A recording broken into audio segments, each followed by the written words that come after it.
Hello everyone, আসসালামু আলাইকুম। কেমন আছেন সবাই? আশা করি অনেক অনেক অনেক অনেক ভালো আছেন। আজকের টপিকটি হচ্ছে অত্যন্ত ভয়ানক একটি টপিক, কিন্তু ভয়ানক বললে কি হয়? ভয়ানক টপিকটি কিভাবে সহজলভ্য করা যায় সেই ট্রিক্সটাই আমি আজকে দেখানোর চেষ্টা করব। তাই আমরা চলে যাচ্ছি মূল আয়োজনে, অর্থাৎ স্কিনে। দেখতে পাচ্ছেন যে আমরা এখন স্কিনে চলে আসলাম। আমরা এখন এমন একটি মাছির কথা বলবো যে মাছি ফুলে যায় বা সুগন্ধের মধ্যে যায়। কিন্তু মাছি অনেক ধরনের হয়, যেটা মনে করেন যে আবর্জনাতে যায় এক প্রকার, আরেকটি হলো বিষাক্ত মাছি। আজকে আমরা কোন মাছির কথা বলবো সেটা হলো সুগন্ধে ফুলে যায়, সেটার নাম কি হলো মৌমাছি। কি মৌমাছি? অর্থাৎ আমরা কিভাবে বলতে পারি যে মৌ সংগ্রহ করে যে মাছি মৌমাছি। কি মৌ সংগ্রহ করে যে মাছি মৌমাছি। এই যে এই বাক্যটা থেকে আমরা এখানে কি বলবো যে এই কয়টা পদ হলো, যে কয়টা শব্দ, যে 1 2 3 4 5, এই 5টি শব্দ আলাদা আলাদা এক একটি পদ। এই 5টিকে মিলে আমরা কি বলবো যে ব্যাস বাক্য। কি বলবো? ব্যাস বাক্য। ঠিক আছে। আর আমরা এই অংশটাতে তাহলে কি আমরা বলবো? এই অংশটিকে আমরা বলবো যে সমাস, অর্থাৎ সমাস। এটাকে এই অংশটিকে আমরা সমাস বলবো। তো ব্যাস বাক্য বলতে গেলে যে আমরা এই অংশটিতে ব্যাস বাক্য বলি, এটা আমি আগেই বলেছি যে ব্যাস বাক্যের আরেক নাম হলো বিগ্রহ বাক্য। কি বিগ্রহ বাক্য? তো আমরা যেটা করি যে আমরা ব্যাস বাক্যটাই জুড়ে জুড়ে পড়ি, কিন্তু বিগ্রহ বাক্য আরেকটু কম পড়ি। আর আরেকটু কম পড়ি হলো যেটা একদম সহজ, সেটা হলো সমাস বাক্য। সমাস বাক্য এটা আমরা পড়িই না। তো এটা হলো যে সমাস বাক্য।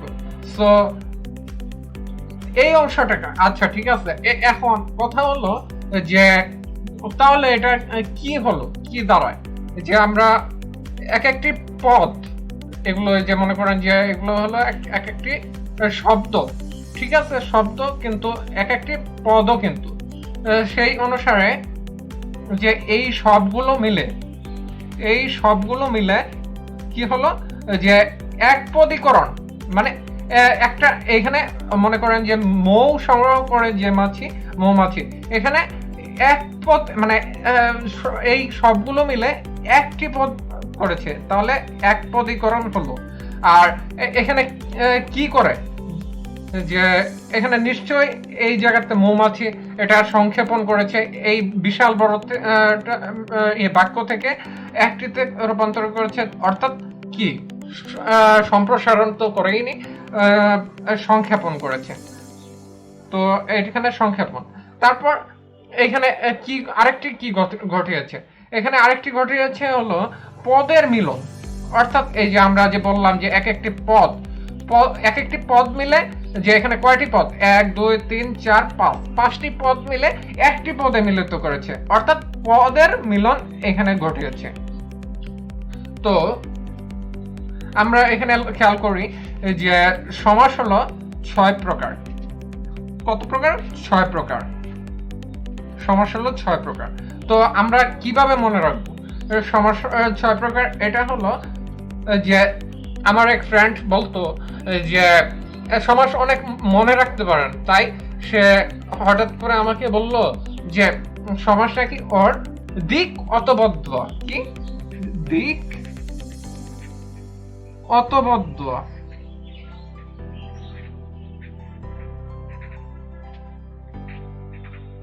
এটা যদি আমরা মনে রাখতে পারি তাহলে আমাদের 6 প্রকার সমাস এখানেই ক্লিয়ার।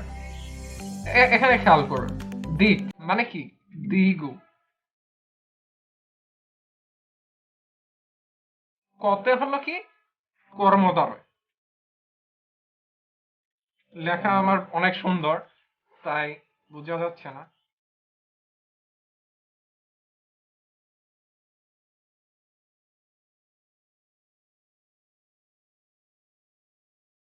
সরয়তে হলো অব্যয়ীভাব।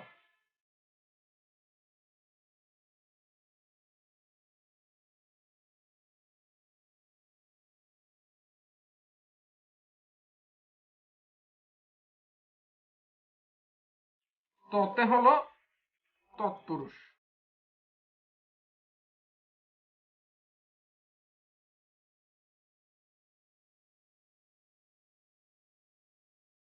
বতে হলো বহুব্রীহি।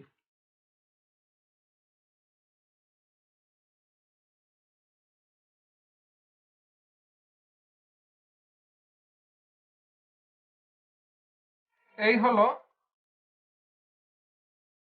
আর দতে হলো আমরা কি বলবো?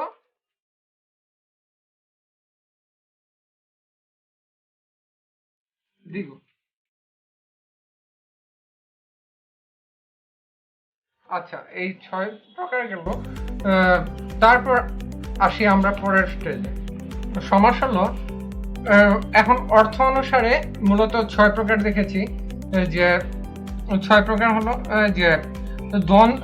এখানে আমরা খেয়াল করি যে উদাহরণ আগে খেয়াল করি যে বাবা মা, অর্থাৎ কি বাবা মা এখানে কি দ্বন্দ্বে উভয় প্রধান, অর্থাৎ বাবা মা এখানে কিন্তু উভয় প্রধান, মানে কাউকে বাদ দেওয়া যায় না। বাবা আর মাকে তো মানে কাউকেই বাদ দেওয়া যায় না, তাই এখানে উভয়ই প্রদান হয়েছে।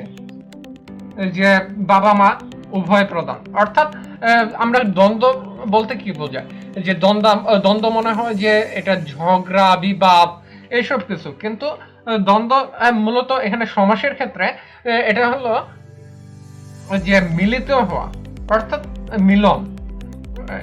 এখন বাবা মা এটা হলো উভয় দ্বন্দ্বে উভয় প্রধান, মানে এখানে প্রধান দুটাই।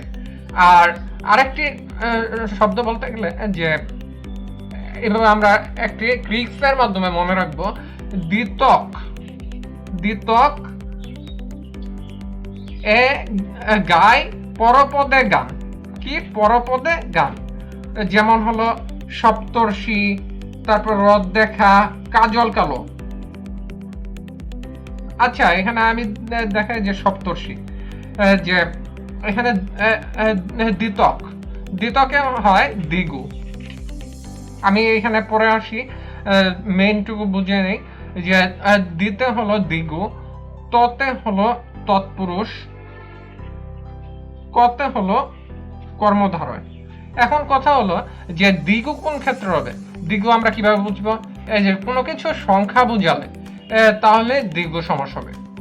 আর তৎপুরুষ আমি পরে আসি। আর আগে কর্মধারয় আমি এসে মানে দেখে নেই যে কর্মধারয় হলো যে কোনো কিছুর তুলনা বুঝালে, কি তুলনা বুঝালে কর্মধারয়। আর এটা হলো বিভক্তি, মানে তৎপুরুষ হলো বিভক্তি, দুইটার বিভক্তি মিলিত হলে তৎপুরুষ হবে। এখানে আমি উদাহরণস্বরূপ দেখাতে পারি যে দ্বিগু, দ্বিগুর এই যে সপ্তর্ষি, সপ্তর্ষি এখানে কি যে সপ্তর্ষি এখানে কিন্তু সংখ্যা বুঝিয়েছে, কারণ 7টা ঋষি, এখানে কিন্তু আলাদা আলাদা করে কোনো কিছু বুঝায়নি। অর্থাৎ মানে আমরা পরেরটুকু দেখব যে সপ্তর্ষি মানে ঋষিটা প্রধান, যে কি পরপদে। আমি এখানে আগেই বলে রেখেছিলাম পরপদে, পরপদ এখানে মানে ঋষিটাই প্রধান। যে এখানে শটা হলো পূর্বপদ আর ঋষি হলো পরপদ। আর রদ দেখা, রদ দেখা এখানে বিভক্তি যোগ করেছে, এই জন্য এটা হলো রদ দেখা। আর কাজল কালো এখানে দেখা যাক যে কর্মধারয়, কর্মধারয়ের তুলনা। এখানে কিন্তু কাজল কালো মূলত কি বুঝিয়েছে? তুলনা বুঝিয়েছে। অর্থাৎ এখানে কাজলের ন্যায় কালো হওয়ার কথা ছিল, এইটাই সমাস, মানে কাজলের ন্যায় কালো, অর্থাৎ এখানে কিন্তু সমাসে কাজল কালো হয়েছে, অর্থাৎ এখানে কাজল কালো কিন্তু তুলনা বুঝিয়েছে। এরপরে আমরা আসি যে বহুব্রীহি, বহুব্রীহিতে নতুন অর্থ পাই। কি নতুন অর্থ পাই? যে এখানে কোনো কিছুই মানে এখানে নতুন অর্থ পেয়েছি, যেমন হলো বিনা পানি। কি বিনা পানি? কিভাবে এখন বলতে পারো যে কিভাবে আমরা বিনা পানি পেলাম? এটা হলো যে নতুন একটি অর্থ পেয়েছে। এটা কিন্তু বিনা কোনো একটা মানে যন্ত্র বুঝিয়েছে, যে যন্ত্র, আর পানি তো হলো বস্তুবাচক পানি, যে এটা হলো যে বিনা পানি। কিন্তু এটা দুইটা আলাদা আলাদা যদি ভাঙতে যাই তাহলে এটা হয়, কিন্তু একসাথে যদি হয়, এই বিনা পানিটা বুঝিয়েছে ওই হিন্দুদের মা সরস্বতী দেবীকে, সরস্বতী দেবীকে। তো এটাই মূলত বুঝিয়েছে। তারপর অব্যয়ীতে মানে অব্যয়ী ভাবতে পূর্বপদ বলে হাবিব ভাই, মানে পূর্বপদ মানে দূর। আমরা একটা উদাহরণ দেখাই, যে দুর্নীতি, কি দুর্নীতি, অর্থাৎ আমরা এখানে মানে দূর যেটা আর কি, নীতির মানে আমরা দূর ঠিক আছে, কিন্তু নীতির অভাব পাই। কি নীতির অভাব, অর্থাৎ নীতি থাকলে তো মনে করেন যে এটা দূর হতো না, তাহলে এখানে নীতির অভাব দেখি, যে এই জন্য এটা হলো পূর্বপদ। সো এতক্ষণ দেখছিলেন যে আমরা সমাস ভালো করে বোঝানোর চেষ্টা করেছি। সো ক্লাসগুলোতে দেখে উপকৃত হবেন সেই কামনা করে বিদায় নিচ্ছি, আর সাবস্ক্রাইব করে আমাদের পাশে থাকবেন। আল্লাহ হাফেজ।